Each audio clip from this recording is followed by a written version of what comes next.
ಮಹಾದೇವ ಅಂದರೂ ನಾರಾಯಣನೇ ಅಂತಾರೆ ಆಚಾರ್ಯರು. ಸಮಸ್ತ ದೇವ ವೃಂದತೋ ಮಹಾನ್ಯಯೇವ ಕೇಶವ. ತತ್ವನಿರ್ಣಯದಲ್ಲಿ ಹೇಳುವಾಗ ವಿರಾಟನ ಮನೆಯಲ್ಲಿರುವಂತಹ ಸಂದರ್ಭದಲ್ಲಿ ಅಲ್ಲಿ ಆಚಾರ್ಯರು ಹೇಳಿರುವಂತಹ ಮಾತಿದು. ಮಹಾನ್ ಯಯೇವ ಕೇಶವ, ಭೀಮಸೇನ ದೇವರ ಉದ್ಗಾರ ಅದು. ಭೀಮಸೇನ ದೇವರು ಬೇರೆ ಅಲ್ಲ, ಮಧ್ವಾಚಾರ್ಯರು ಬೇರೆ ಅಲ್ಲ. ಭೈಮೀತನು ಅಂತ ತಮ್ಮ ಬಗ್ಗೆ ತಾವೇ ಒಂದು ಮಾತು ಹಾಡಿಕೊಂಡಿದ್ದಾರೆ ಆಚಾರ್ಯರು. ತಾವೇ ಹೇಳಿಕೊಳ್ಳುತ್ತಾರೆ, ಆನಂದ ತೀರ್ಥವರ ನಾಮವತಿ ತೃತೀಯ ಭೈಮೀತನು, ನಾನು ಭೀಮ ಅಂತ. ಅದರಂತೆ ಭೀಮಸೇನ ದೇವರು ಹೇಳುತ್ತಾರೆ, ಮಹಾದೇವ ಅಂದರೆ ಎಲ್ಲ ದೇವತೆಗಳ ವೃಂದಕ್ಕಿಂತಲೂ ಮಹಾನ್ ಉತ್ತಮ ಮಹಾದೇವ, ನಾರಾಯಣನೇ ಮಹಾದೇವ. ಅದರಂತೆ ಮಹಾಕಾಲ ಅಂತಂದರೂ ನಾರಾಯಣನೇ, ಅವನೇ ಕೃಷ್ಣ. ಮಹಾಕಾಲ ಅಂತಂದರೆ ಮತ್ತು ಕೃಷ್ಣನೇ. ಯಾಕೆಂದರೆ ಕೃಷ್ಣ ನೋಡಿ, ಕೃಷ್ಣ ಮಂತ್ರ ಜಪ ಮಾಡುವಾಗ ಬೀಜಾಕ್ಷರ ಹೇಳ್ತೇವೆ ಕ್ಲೀಮ್ ಅಂಥೇಳಿ. ಕ್ಲೀಮ್ ಅಂತಂದರೆ ಮತ್ತೆ ಈ ತಲೆಧಾತುವಿನಿಂದಲೇ ಬಂದಿರುವಂಥ ಒಂದು ಬೀಜ ಅದು. ಈ ಕ್ಲೀಮ್ ಅಂತಂದರೆ ಚಲಚ್ಛೇದನೆ, ಚಲಬಂಧನೆ, ಚಲಮೋಚನೆ, ಚಲಚಾಮಧೇನವು ಅನೇಕ ಅರ್ಥಗಳಿದ್ದಾವೆ ತಲಧಾತುವಿಗೆ. ಅದರಂತೆ ಕೃಷ್ಣ ಅಂತಂದರೆ ಕ್ಲೀಂ ಕೃಷ್ಣಾಯ ಮಹಾ ನಾವು ಹೇಳುವಾಗ ಇಡೀ ಜಗತ್ತಿನ ಸಂಹಾರಕ ಶಕ್ತಿ ಅದು ಮಹಾಕಾಲ, ಅದು ಮತ್ತೆ ಕೃಷ್ಣ. ಸ್ವಯಂ ಗೀತೆಯಲ್ಲಿ ತಾನೇ ಹೇಳಿಕೊಂಡಿದ್ದಾನೆ, ಕಾಲೋಸ್ಮಿ ಲೋಟಕ್ಷಯ ಪ್ರವೃದ್ಧ. ನಾನು ಯಾರು ಅಂದರೆ ನಾನು ಕಾಲ. ಅರ್ಜುನನ ಹೇಳಿಕೊಂಡ ಕಾಲೋಸ್ಮಿ ಲೋಟಕ್ಷಯ ಕೃತ್. ಈ ರೀತಿಯಲ್ಲಿ ಮಹಾಕಾಲ, ಪ್ರಳಯ ಕಾಲದಲ್ಲಿ ಮಹಾಕಾಲ ಒಬ್ಬನೇ ಇದ್ದ ಅಂತಂದರೆ ನಾರಾಯಣ ಒಬ್ಬನೇ ಇದ್ದ ಅಂತ ಅರ್ಥ. ಮತ್ತೆ ಈ ರುದ್ರದೇವರಿದ್ದರು ಅಂತ ತಾತ್ಪರ್ಯ ಅಲ್ಲ.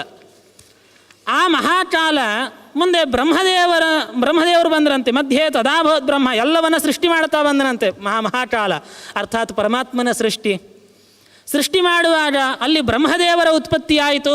ಮಹಾಕಾಲನಿಂದ ಬ್ರಹ್ಮದೇವರು ಬಂದರು ಅಂದರೆ ರುದ್ರದೇವರಿಂದ ಬಂದರು ಅಂತ ಅರ್ಥ ಅಲ್ಲ, ಪರಮಾತ್ಮನಿಂದ ಬ್ರಹ್ಮದೇವರ ಸೃಷ್ಟಿಯಾಯಿತು. ಎಂತಹ ಬ್ರಹ್ಮದೇವರು ಬಂದರು ಅಂದರೆ ಪಂಚವತ್ರ, 5 ಮೋರೆಯ ಬ್ರಹ್ಮದೇವರು ಬಂದರು. ಮಹಾಕಾಲ ಮೊದಲು ಸೃಷ್ಟಿ ಮಾಡಿದ್ದು 5 ಮೋರೆಯ ಬ್ರಹ್ಮನನ್ನು. ಅಂದರೆ ಪಂಚಮುಖ ರುದ್ರ ಅಂತ ಹೇಳ್ತೀವಲ್ಲ, ಪಂಚಮುಖ ಬ್ರಹ್ಮ ಮೊದಲು. ಅಂಥ ಸಂದರ್ಭದಲ್ಲಿ ಕುರು ಸೃಷ್ಟಿ ಮಹಾಬಾಹೋ, ಆ ಮಹಾಕಾಲ ಬ್ರಹ್ಮನಿಗೆ ಆದೇಶ ಮಾಡಿದ್ದಂತೆ, ನೀನು ಸೃಷ್ಟಿಯನ್ನು ಮುಂದುವರಿಸು. ಆಗ ಬ್ರಹ್ಮದೇವರಿಗೆ ಗೊತ್ತಾಗಲಿಲ್ಲ ಅಂತ, ಏನು ಸೃಷ್ಟಿ ಮಾಡೋದು, ನನಗೆ ಗೊತ್ತಿಲ್ಲಪ್ಪ ನೀನೇ ಹೇಳು.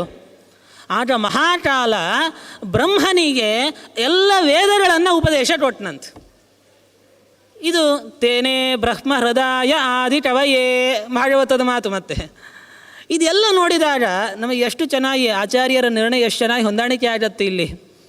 ಇಲ್ಲಿ ಮಹಾಕಾಲ ಅಂದರೆ ರುದ್ರದೇವರು ಅಲ್ಲ ಅನ್ನೋದಕ್ಕೆ ಎಲ್ಲವೂ ದ್ಯೋತಕಗಳು. ಮತ್ತು ಮುಂದೆ ರುದ್ರದೇವರ ಕಥೆ ಬಂದಿದೆ ಅದೇ ಶಬ್ದದಿಂದ. ರುದ್ರದೇವರನ್ನು ಎಲ್ಲಿ ತೋಳ್ಬೇಕು ಅಲ್ಲಿ ತೋಳ್ಬೇಕು, ಎಲ್ಲಿ ನಾರಾಯಣನನ್ನು ತೋಳ್ಬೇಕು ಅಲ್ಲಿ ನಾರಾಯಣ ಅಂತ ಅರ್ಥ.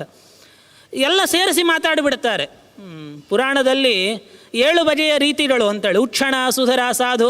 ಉಕ್ಷಣ ಅಂದರೆ ಹಾಗೆ ಎಲ್ಲ ಪರಸ್ಪರ ಎಲ್ಲ ಒಟ್ಟು ಸೇರಿಸಿ ಹೇಳಿಬಿಡೋದು. ಕೆಲವು ಕಡೆ ಯುಕ್ತ ವಿಚಾರಗಳನ್ನು ಮಾತನಾಡ್ತಾನೆ, ಅಯುಕ್ತವಾದ ವಿಚಾರ ಹೇಳಿರ್ತಾರೆ, ಮತ್ತೆ ಯುಕ್ತ ವಿಚಾರಕ್ಕೆ ಹೋಗ್ತಾರೆ. ಎಲ್ಲ ಒಟ್ಟು ಸೇರಿಸಿ ಹೇಳ್ತಾರೆ ಅಂತ ಅರ್ಥ. ಹಾಗಾಗಿ ನಮಗೆ 7 ಬಗೆಯ ವ್ಯತ್ಯಾಸಾದೀನ ಸಪ್ತಭೇದಾನ್, ಆ 7 ಭೇದ ಗೊತ್ತಿರಲಿಲ್ಲ ಅಂತಂದರೆ ಪುರಾಣ ಮುಟ್ಲಿಕ್ಕೆ ಹೋಗಬಾರ್ದು ಅಂತ ಅರ್ಥ. ಬ್ರಹ್ಮಣಸ್ತಪಸಾ ತುಷ್ಟ ಪ್ರಾದಾದ್ವೇದಂ ಷಡಂಜಟಂ. ಬ್ರಹ್ಮದೇವರು ತಪಸ್ಸು ಮಾಡಿದ್ರಂತೆ ಮಹಾಕಾಲನನ್ನು ಕುರಿತು. ಮುಂದೆ ಮಹಾಕಾಲ ಷಡಂಜ ಸಹಿತವಾಗಿರತಕ್ಕಂಥ ಏನು ಶಿಕ್ಷಾ, ವ್ಯಾಕರಣ, ಛಂದಸ್ಸು, ನಿರುತ್ತ, ಜ್ಯೋತಿಷ, ಕಲ್ಪ, ಷಡಂಜ ಸಹಿತವಾದ ವೇದಗಳನ್ನು ಬ್ರಹ್ಮದೇವರಿಗೆ ಉಪದೇಶ ಕೊಡ್ತಾ ಇದ್ದಾರೆ. ಆದರೂ ಸೃಷ್ಟಿಂ ಕರ್ತುಂ ಶಶಾಟಸಃ, ವೇದ ಸಿಕ್ಕ ಮೇಲೂ ಸಹಿತ ಇನ್ನು ಸೃಷ್ಟಿ ಮಾಡಲಿಕ್ಕೆ ಆಗಿಲ್ಲಂತೆ ಬ್ರಹ್ಮದೇವರಿಗೆ. ಆಗ ರುದ್ರದೇವರನ್ನು ಸ್ತೋತ್ರ ಮಾಡಿದರು ಬ್ರಹ್ಮದೇವರು ಅಂತ ಇದೆ. ಇಲ್ಲೂ ಅಷ್ಟೇ, ಇಲ್ಲಿ ಸ್ತೋತ್ರ ರುದ್ರದೇವರ ಸ್ತೋತ್ರ ಅಂದರೆ ಮೇಲ್ನೋಟಕ್ಕೆ ರುದ್ರದೇವರದ್ದೇ. ನಮಃ ಶಿವಾಯ ಮಲಸತ್ವಚೇತಸೆ ಗುಣತ್ರಯಾತೀತ ವಿಸಾರಿ ತೇಜಸೆ. ಮೇಲ್ನೋಟಕ್ಕೆ ಶಿವನ ಸ್ತೋತ್ರ, ಇದರಲ್ಲಿ ಬರುವ ವಿಶೇಷಣಗಳು ಎಲ್ಲ ನಾರಾಯಣನಿಗೆ ಹೊಂದಾಣಿಕೆ ಆಗುವಂತಹದ್ದು ಅಂತ ಅರ್ಥ. ಯಾಕಂದರೆ ಗುಣತ್ರಯಾತೀತ, ಇದು ರುದ್ರದೇವರು ಮತ್ತು ಗುಣತ್ರಯಾತೀತ ಅಲ್ಲ, ನಾರಾಯಣನೇ ಗುಣತ್ರಯಾತೀತ. ತ್ರಿಗುಣಾತೀತ ವಿಧಾರಕ ಪರಿತೋ ದೇಹಿ ಸುಭತ್ತಿಂ, ನಾರಾಯಣನಲ್ಲಿ ಪ್ರಾರ್ಥನೆ ಮಾಡ್ತೇವೆ, ಆಚಾರ್ಯರು ಹೇಳಿದರು. ಅದರಂತೆ ರುದ್ರದೇವರ ಸ್ತೋತ್ರ ಅಂತಂದರೆ ಕೆಲವು ಕಡೆಯಲ್ಲಿ ರುದ್ರದೇವರಿಗೆ ಸಮನ್ವಯ ಆಗುವ ವಿಶೇಷಣಗಳು ಬರ್ತಾವೆ. ಹೆಚ್ಚಿನ ಪಾಲು ನಾರಾಯಣನಿಗೆ ಅನ್ವಯ ಆಗುವಂತಹ ಸ್ತೋತ್ರ ಇದು. ಶ್ರೀಮದಾಚಾರ್ಯರು ಹೇಳ್ತಾರೆ, ಮಿಶ್ರಾಸ್ತು ಸ್ತುತಯೋಜ್ಞೇಯ ಜೀವವ್ಯಪೇಕ್ಷೆಯ ಚೈವ ತಥಾ ಅಂತರ್ಯಾಮ್ಯಪೇಕ್ಷೆಯ ಮಿಶ್ರಾಸ್ತು ಸ್ತುತಯೋ ಜ್ಞೇಯಾ ವಿಷ್ಣೋರನ್ಯತ್ರ ಕೇವಲಂ. ಪಂಚಮ ತಾತ್ಪರ್ಯದಲ್ಲಿ ಆಚಾರ್ಯರು ಇಂಥದ್ದಕ್ಕೆಲ್ಲ ಸ್ತೋತ್ರಗಳಿಗೆ ಒಟ್ಟು ಸೇರಿಸಿ ಆಚಾರ್ಯ ನಿರ್ಣಯ ಕೊಟ್ಬಿಟ್ಟಿದ್ದಾರೆ. ಪುರಾಣಗಳಲ್ಲಿ ಏನೇನು ಸ್ತೋತ್ರಗಳು ಬರ್ತಾವೆ ಹೆಚ್ಚಿನ ಪಾಲು ಅವು ಮಿಶ್ರಸ್ತುತಿಗಳು ಅಂತಲೇ ಅರ್ಥ ಮಾಡಿಕೊಳ್ಳಿ. ಅದರಲ್ಲಿ ಬರುವ ವಿಶೇಷಣಗಳು ಅದು ಹೆಚ್ಚಿಗೆ ನಾರಾಯಣನಿಗೆ ಯಾವ್ದು ಅನ್ವಯ ಆಗತ್ತೆ ಅದನ್ನೆಲ್ಲ ನಾರಾಯಣನಿಗೆ ಸಮನ್ವಯ ಮಾಡಿ. ಅದರಂತೆ ಬ್ರಹ್ಮದೇವರು ರುದ್ರದೇವರ ಸ್ತೋತ್ರ ಮಾಡಿದರು ಅಂತಂದರೆ ಇಲ್ಲಿ ಮತ್ತು ಪರಮಾತ್ಮನಿಗೆ ಅನ್ವಯ ಆಗುವಂಥ ಅನೇಕ ಗುಣಗಳಿಂದ ನಾರಾಯಣನನ್ನು ಸ್ತೋತ್ರ ಮಾಡುತ್ತಾರೆ. ಕೆಲವು ರುದ್ರದೇವರಿಗೆ ಅನ್ವಯ ಆಗುವಂಥದ್ದು ಬಂದಿದೆ ಇಲ್ಲಿ. ಉದಾಹರಣೆಗೆ ರುದ್ರದೇವರಿಗೆ ಅಷ್ಟಮೂರ್ತಿ ಅಂತ ಹೆಸರು. ಆ ವಿಚಾರವನ್ನು ಬ್ರಹ್ಮದೇವರು ಇಲ್ಲಿ ಉಲ್ಲೇಖ ಮಾಡುತ್ತಾರೆ. ಭೂವಾಯುವನ್ಯಂಬರ ವಾರಿಚಂದ್ರ ಸೂರ್ಯಾತ್ಮ ರೂಪಾಭಿರ ಇದಂ ತನೂಭಿ. ಹೀಗೆ ಭೂ ವಾಯು ವನ್ನಿ ಅಂಬರ ವಾರಿ ಅಂದರೆ ಪಂಚಭೂತಗಳು, ಸೂರ್ಯಚಂದ್ರರು, ಯಜ್ಞ ಮಾಡುವಂಥ ಯಜಮಾನ, ಇದು ರುದ್ರದೇವರ 8 ಜಾಗಗಳದು. ರಸ ಘನ ರಸ ನಲ ನಿಲ ವಿಯದ್ವಿವಸ್ವದ್ವಿಧು ಪ್ರಯಶ್ರುಷುನಿ ವಿಷ್ಟಮಿತ್ಯಜ ಭಜಾಮಿ ಮೂರ್ತ್ಯಷ್ಟಕಂ. ಅದು 8 ಮೂರ್ತಿ ನಾರಾಯಣ ಪಂಡಿತಾಚಾರ್ಯರು ಸ್ತೋತ್ರ ಮಾಡಿದ ಹಾಗೆ. ಈಗ 8 ರೂಪಗಳನ್ನು ಇಲ್ಲಿ ಬ್ರಹ್ಮದೇವರು ಸ್ತೋತ್ರ ಮಾಡುತ್ತಾರೆ. ಅರ್ಥಾತ್ ಅಂತರ್ಯಾಮಿಯಾದ 8 ರೂಪಿಯಾದ ನಾರಾಯಣನನ್ನು ಯಸ್ಯಾತ್ಮನಿ ತಂ ನಮಾಮಿ, ನಾರಾಯಣನನ್ನು ಸ್ತೋತ್ರ ಮಾಡಿ ನಮಸ್ಕಾರವನ್ನು ಮಾಡಿರುವಂತಹ ಸಂದರ್ಭದಲ್ಲಿ ಅಲ್ಲಿ ಪ್ರತ್ಯಕ್ಷ ಆಗ್ತಾ ಇದ್ದಾರಂತೆ. ಸವೌರೇ ಮನಸಾ ಪುತ್ರಂ ಭವಂ ಗೌರವ ಕಾರಣಾತ್. ಅಲ್ಲಿ ರುದ್ರದೇವರು ಪ್ರತ್ಯಕ್ಷ ಆದರು ಅಂತ ಕಥೆಯನ್ನು ಹೇಳುತ್ತಾರೆ. ಕಥಾಭಾಗ ಹೇಳ್ಕೊಂಡು ಹೋಗ್ತೇನೆ, ಸಮಯ ಮುಗಿತಾ ಬಂದು ಹೆಚ್ಚಿಲ್ಲ. ಇವತ್ತು ತುಂಬ ಭಾಗ ನೋಡಲಿಕ್ಕಿದೆ ನಾವು. ರುದ್ರದೇವರು ಪ್ರತ್ಯಕ್ಷ ಆದ್ರಂತ. ಬ್ರಹ್ಮದೇವರು ಕೇಳಿದರು, ನನಗೆ ವರ ಕೊಡಬೇಕು, ಏನಂದರೆ ನೀನೇ ನನ್ನ ಮಗನಾಗಿ ಅವತಾರ ಮಾಡಿ ಬರಬೇಕು. ರುದ್ರದೇವರು ಹೇಳ್ತಾರೆ, ನೀನು ವರ ಏನೋ ಕೇಳಿದ್ದಿ ಕೊಡ್ತೇನೆ, ಆದರೆ ಅಯೋಗ್ಯವಾಗಿರತಕ್ಕಂಥ ವರ ಕೇಳಿದ್ದಿ ನೀನು ಅಂದ್ರಂತೆ. ಅಯಾಚ್ಯಂ ಯಾಚಿತಂ ಯಸ್ಮಾತ್. ಆದ್ದರಿಂದ ನನಗೆ ಸಿಟ್ಟು ಬಂದಿದೆ, ನಿನಗೊಂದು ಶಿಕ್ಷೆ ಕೊಡ್ತೇನೆ. ಏನಂದರೆ ನಿನಗೇನು 5ನೆಯ ತಲೆ ಇದೆಯಲ್ಲ ಅದನ್ನು ನಾನು ಕಡ್ದು ಹಾಕ್ತೇನೆ ಅಂತ. ಮತ್ತು ವರ ಕೇಳಿದ್ದು ಕೊಡ್ತೇನೆ, ನಿನ್ನ ಮಗನಾಗಿ ನನ್ನ ಒಂದು ಅಂಶ ಭವ ಅನ್ನುವಂಥ ಒಂದು ಅಂಶ ನಿನ್ನ ಮಗನಾಗಿ ಹುಡ್ತಾನೆ.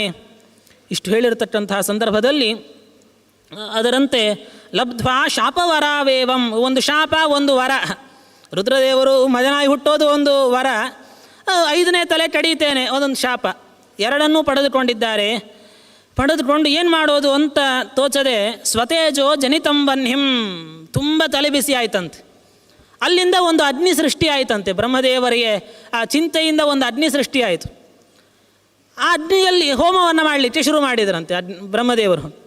ಹೋಮವನ್ನು ಮಾಡ್ತಾ ಒಂದು ಸಮಿಧೆಯನ್ನು ತೆಗೆದುಕೊಂಡು ತುಂಬ ಬೆವರು ಬರ್ತಾ ಇದೆ. ಆ ಸಮಿಧೆಯನ್ನು ಕೈಯಲ್ಲಿಟ್ಟುಕೊಂಡೇ ಹೀಗೆ ಬೆವರನ್ನು ಒರೆಸಿಕೊಂಡ್ರಂತೆ. ಆ ಸಮಿಧೆ ಬ್ರಹ್ಮದೇವರ ಚರ್ಮಕ್ಕೆ ತಾಕಿ ಅಲ್ಲಿ ಒಂದು ಗಾಯ ಆಗಿ ಒಂದು ರಕ್ತದ ಬಿಂದು ಕೆಳಗಡೆ ಬಿತ್ತು. ರಕ್ತಬಿಂದು ಏಟೋ ವಿಭಾವಸವು, ಅದು ಬೀಳುವಾಗ ಎಲ್ಲಿ ಬಿತ್ತು ಸ್ವಲ್ಪ ಬಜ್ಜಿದ್ರು ಅವರು, ಅಗ್ನಿಕುಂಡದಲ್ಲೇ ಬಿತ್ತು ಆ ರಕ್ತದ ಬಿಂದು. ಹೀಗೆ ಆ ಅಗ್ನಿಯಲ್ಲಿ ಬಿದ್ದು ಅಲ್ಲಿಂದ ಒಬ್ಬ ಮಗ ಹುಟ್ಟಿದನಂತೆ, ಅವನೇ ರುದ್ರ ಅಂತ. ಸ ನೀಲಲೋಹಿತ ಭೂಯಾತ್ ಸಚ ರುದ್ರೋ ಭವಾಜ್ಞಯ. ರುದ್ರದೇವರು ಹೇಳಿದ್ದ ನಾನು ಮಗನಾಗಿ ಬರ್ತೇನೆ ಅಂತ ಹೇಳಿ.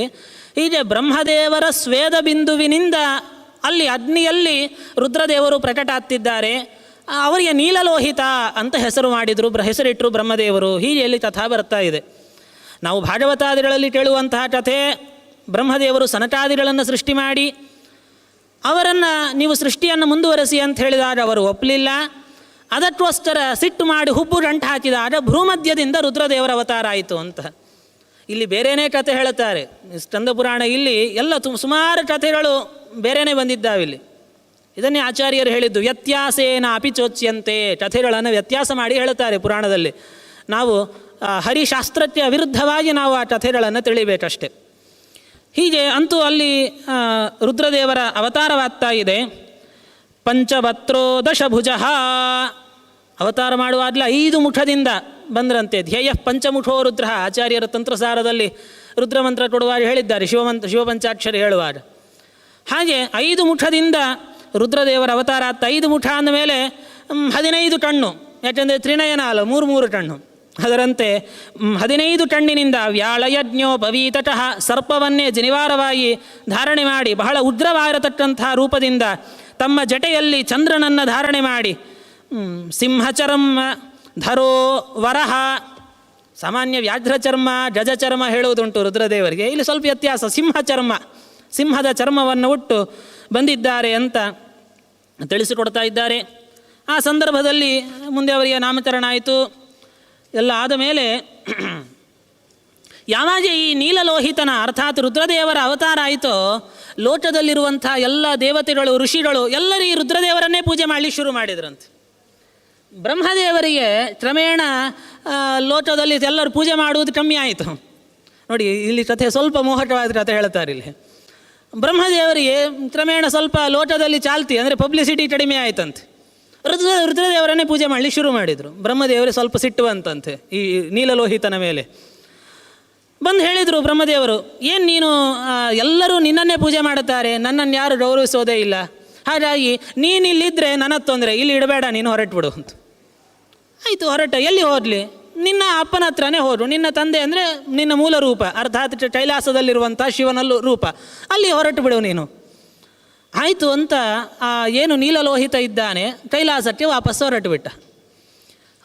ಇದ್ದ ಬ್ರಹ್ಮದೇವರು ತಾವು ತಮ್ಮ 5 ಮುಖಗಳಿಂದ 5 ವೇದಗಳನ್ನು ಅರ್ಥಾತ್ ಋಗ್ ಯಜುಸ್ ಸಾಮ ಅಥರ್ವಗಳು ಮತ್ತು ಇತಿಹಾಸ ಪುರಾಣಗಳು, ಇತಿಹಾಸ ಪುರಾಣ ಅದು ಪಂಚಮೋ ವೇದಾನಾಂ ವೇದ ಅಂತ ಹೇಳಿದ ಹಾಗೆ ಹೀಗೆ ಇತಿಹಾಸ ಪುರಾಣವನ್ನು 5ನೇ ವೇದ ಅಂತ ಕರೆದಿದ್ದಾರೆ. 5 ಮುಖಗಳಿಂದ 5 ವೇದಗಳನ್ನು ಬ್ರಹ್ಮದೇವರು ತಾವು ಉಚ್ಚಾರ ಮಾಡ್ತಾ ಬಂದಿದ್ದಾರೆ. ಅದರಿಂದ ಬ್ರಹ್ಮದೇವರ 5 ಮುಖಗಳಲ್ಲಿ ವಿಶಿಷ್ಟವಾದ ತೇಜಸ್ಸು ಬಂತಂತೆ.